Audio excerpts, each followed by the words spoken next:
Welcome to 7.5. We're going to take a look at perpetuities. Now, what does that mean? It's a combination word, meaning it's half of perpetual and half of annuity. Perpetual meaning never ending, annuity meaning an account that pays money on a regular basis. And what we have is essentially a balance that stays the same forever. And what you withdraw is just the interest amount. This is usually how scholarships are created. For example, I'll give you a watered down example of Caulfield Grammar's football scholarship.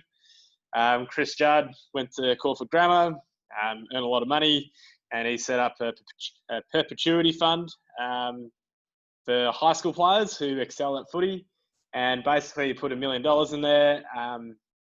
10% per annum interest rate, meaning that account is going to pump out $100,000 of interest each year, meaning that'll cover basically the life or the high school fee of a year 7 all the way through to year 12. So you'll see this a lot with a bunch of schools, a bunch of universities. That's how scholarship grants work or are created.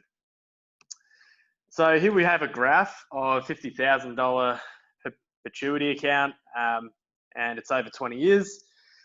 I've gone ahead and changed the book's formula. I didn't like the fractions, so all it means is D is what you get in interest. Why do they not have it as I?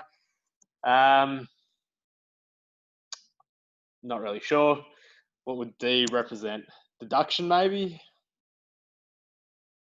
Anyway, think of it as I if that makes it easier. So that's what you take out each period.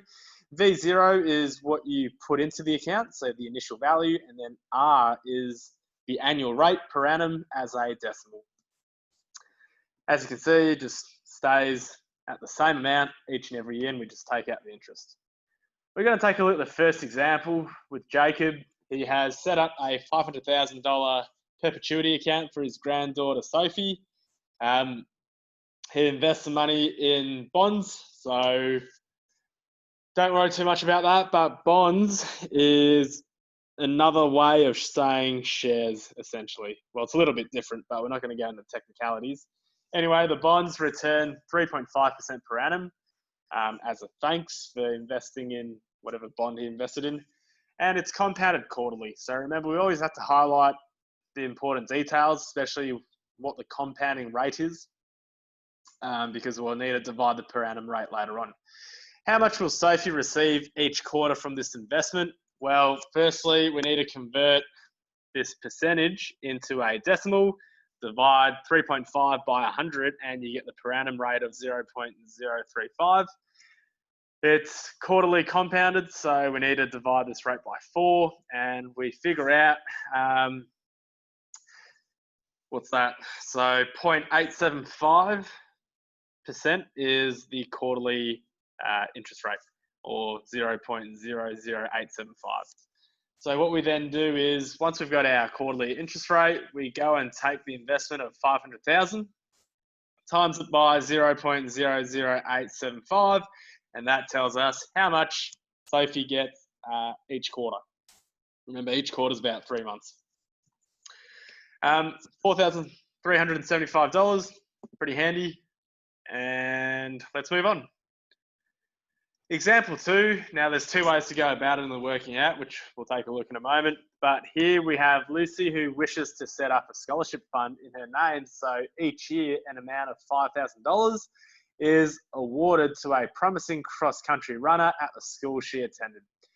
If interest on the investment averages to 4% per annum simple interest, compounded yearly, how much should she invest? So notice here, because it's compounded yearly, we don't need to divide the 4% into, quarters, weekly, fortnightly, whatever it might be, different. But what we still need to do is convert 4% to a decimal, which is 0.04.